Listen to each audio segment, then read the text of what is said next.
Hey guys, कैसे हैं आप सब? I hope you are doing well. तो आज हमारा ट्रिग्नोमेट्री का पार्ट 2 है, जिसमें हम लोग बेसिक ट्रिग्नोमेट्रिक रेशियोज देखने वाले हैं। तो उसे शुरू करने के लिए हमें एक ट्रायंगल चाहिए, जो कि राइट एंगल ट्रायंगल होगा। राइट, ये 90 डिग्री है। इसे हम नाम दे देते हैं ए, बी और सी। क्लियर? तो अगर ये 90 डिग्री है तो इसका अपोजिट साइड जो है ये बन जाएगा आपका हाइपोटेनियस। ये जिस पे आपका परपेंडिकुलर खड़ा है इसे हम कहते हैं बेस, और ये परपेंडिकुलर को परपेंडिकुलर ही कहते हैं, जो लंब, शायद हिंदी में लंब कहते हैं इसे। ठीक है। तो बेसिक ट्रिग्नोमेट्रिक रेशियोज बताने समय मैं आपको ये बताना चाहूँगा कि ट्रिग्नोमेट्रिक में बेसिकली 3 एजम्पशंस होते हैं, और बाकी के सारे जो होते हैं उसी के डेरिवेशंस होते हैं। ठीक है। तो एजम्पशंस कौन कौन से हैं? देखो, एक एजम्पशन ये है, दूसरा एजम्पशन ये है, तीसरा एजम्पशन ये है। क्या है वो assumption? Sine theta is equal to perpendicular by hypotenuse. First assumption. Second assumption क्या है? Cos theta is equal to base by hypotenuse. ठीक है। और थर्ड आपका क्या हो जाएगा? Tan theta is equal to perpendicular by base. तो ये 3 बेसिक एजम्पशंस थे, और इन्हीं एजम्पशन को हम लोग बेसिक ट्रिग्नोमेट्रिक रेशियोज कहते हैं। हालांकि इसी से और भी बहुत सारे कुछ डिराइव होंगे, बट ये 3 को आपको याद रखना है। ठीक है। सबसे पहले आपको ये 3 को याद रखना है। अब आप इसको याद भी कैसे रखोगे, ये भी एक क्वेश्चन है। आप एक टेबल बना लो। Sine theta, cos theta, tan theta. ठीक है। साइन थीटा का वैल्यू क्या आता है? हम लोगों ने क्या देखा था? Perpendicular by hypotenuse. Cos theta का base by hypotenuse. Tan theta का परपेंडिकुलर बाय बेस। अब आप इसे ट्रिक से याद कर लो। एक छोटा सा ट्रिक मैं बता देता हूँ। जैसे पंडित बद्री प्रसाद हरी हरी बोल। बोला नहीं, बोल। ठीक है। तो P by H, B by H, P by B. Sine theta is equal to perpendicular by hypotenuse, cos theta is equal to base by hypotenuse, tan theta is equal to perpendicular by base. अगर आपको याद नहीं होता है तो आपको series में बस याद रखना है sine cos tan, Pandit Badri Prasad Hari Hari बोल, और विच एवर भी पॉसिबल आप उसे याद कर सकते हो। बट ये जो आपको है ये आपको याद होने ही चाहिए, ये पार्ट जो है आपको याद होने ही चाहिए। ठीक है। अब जो जो भी आगे आने वाला है सब इसी से डेरिवेशन होगा। जो भी आगे आने वाला है सब इसी का डेरिवेशन होगा। तो सबसे पहला अगर आप साइन थीटा को कॉस थीटा से डिवाइड करोगे तो क्या मिलेगा? साइन थीटा का वैल्यू क्या था? Perpendicular by hypotenuse. ठीक है। और कॉस थीटा का वैल्यू बेस बाय हाइपोटेन्यूज। आप इसे अगर थोड़ा अरेंज कर दोगे तो क्या होगा? P by H into H by B. ये दोनों कट जाएगा, क्या आ गया? P by B. P by B किसका रेशियो होता है?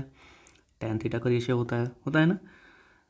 तो यहाँ से हम क्या कह सकते हैं कि tan theta is equal to sine theta by cos theta,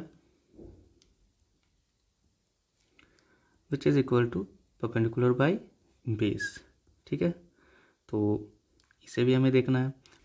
अब ये जो आपको ट्रिग्नोमेट्रिक रेशियोज थे कौन कौन से? साइन थीटा, कॉस थीटा और tan theta.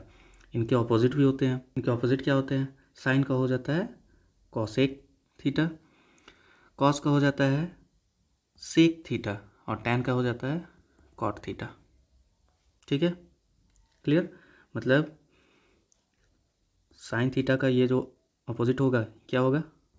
Cosec theta. Cos theta का अपोजिट क्या होगा? Sec theta. और टैन थीटा का अपोजिट क्या हो जाएगा? Cot theta. अगर ये इसके अपोजिट है, मतलब अगर ये इसके अपोजिट हैं, मतलब रेशियो भी तो अपोजिट हो जाएगा। तो साइन का हम लोगों ने क्या देखा था? साइन का हम लोगों ने देखा था कि ये होता था हमारा परपेंडिकुलर बाय हाइपोटेन्यूज। अगर ये परपेंडिकुलर बाय हाइपोटेन्यूज है तो इधर क्या आ जाएगा? तो आपका कॉसेक थीटा क्या हो जाएगा? कॉसेक थीटा आपका हो जाएगा हाइपोटेन्यूज बाय परपेंडिकुलर। ठीक है। सिमिलरली सेक थीटा जो है, सेक थीटा का हम लोगों ने देखा था base by hypotenuse, sorry cos theta का हम लोगों ने देखा था बेस बाय हाइपोटेन्यूज, और टैन थीटा का हम लोगों ने देखा था परपेंडिकुलर बाय बेस। तो अगर ये ऐसा है तो इसका ऑपोजिट क्या हो जाएगा, इसका ऑपोजिट क्या हो जाएगा, देखो अगर कॉस थीटा का है बेस बाय हाइपोटेन्यूज तो सेक थीटा हो जाएगा हाइपोटेन्यूज बाय बेस, ठीक है। और टैन थीटा अगर परपेंडिकुलर बाय बेस है तो कॉट थीटा क्या हो जाएगा, बेस बाय परपेंडिकुलर, ठीक है। तो इसे अगर हम लोग समराइज कर दें, sine theta is equal perpendicular by hypotenuse, cos theta is equal to base by hypotenuse, और tan theta is equal to perpendicular by base. इसका अपोजिट, इसका opposite cosec theta is equal to hypotenuse by perpendicular, cos theta का हो जाएगा hypotenuse by base, और tan theta का हो जाएगा कॉट थीटा, यहाँ पर सेक थीटा होना चाहिए था, cot theta is equal to base by perpendicular. Clear. तो आई थिंक आपको एक आइडिया मिल गया होगा। आपको सिंपली एक चीज़ याद रखना है कि आपको अगर ये दो पता है कि आपको sign theta by sine theta क्या होता है, कॉस थीटा क्या होता है, तो उसके बाद आप सारे के सारे आप इसी से डिराइव कर लोगे। देखो टैन थीटा भी आपने हम लोगों ने देखा कि उसी से डिराइव हो गया था। आपको अगर साइन पता है तो आपको कॉसेक पता होगा, आपको अगर साइन पता है तो आपको कॉसेक पता होगा, आपको कॉस पता है तो सेक पता होगा, और उसके बाद फिर अगर आपको टैन पता है तो कॉट पता होगा। सिमरी में हम लोगों ने देखा कि ऐसा होता है। एक चीज़ और, ऑल्दो ये उतना बताने वाली बात तो है नहीं, आप उतना लॉजिक लगा सकते हो कि अगर साइन थीटा आपका परपेंडिकुलर बाय हाइपोटेन्यूज है और कॉसेक थीटा आपका हाइपोटेन्यूज बाय परपेंडिकुलर है, इससे हम क्या बोल सकते हैं, ये दोनों एक दूसरे का अपोजिट है, यानी कि sine theta is equal to 1/कॉसेक थीटा होगा कि नहीं होगा। सिमिलरली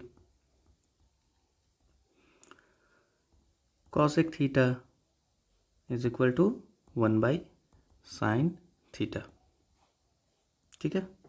इसमें कोई दिक्कत वैसे तो आनी ही नहीं चाहिए, ठीक है। तो आप यहाँ पर भी एक समरी ले लो।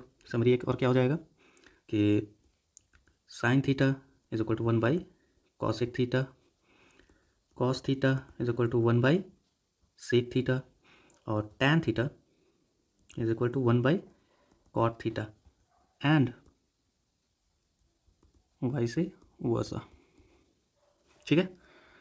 तो ये था हमारा basic trigonometric ratios. Next class में हम लोग देखेंगे कुछ और डिटेल्स में। हम लोग डायरेक्टली क्वेश्चन में नहीं स्विच करेंगे, बिकॉज अगर आपको नॉलेज अगर है थ्योरी के तो ही आपसे क्वेश्चन जल्दी बनेंगे, आसानी से बनेंगे, है ना। तब तक आपके लिए होमवर्क बस ये रहेगा कि आप इसे याद कर लेना कि पंडित बद्री प्रसाद हरिहरी बोल sine theta is equal to P/H, cos theta B/H, tan theta P/B, and vice versa, ठीक है। और आपको कहीं भी कन्फ्यूजन आता है तो प्लीज़ कमेंट कर दीजिएगा, मैं उससे देख लूँगा। हालांकि आप क्लास करते रहो, सारी चीज़ आपको धीरे धीरे क्लियर हो जाएगा, because this is a crash course, तो मुझे भी एक पेस बना करके ही चलना है ना। तो थैंक यू फॉर वॉचिंग। अगर आपको अच्छा लगा तो प्लीज़ लाइक कीजिए, कमेंट कीजिए, शेयर कीजिए। Avoid single use plastic. जय हिंद, जय भारत।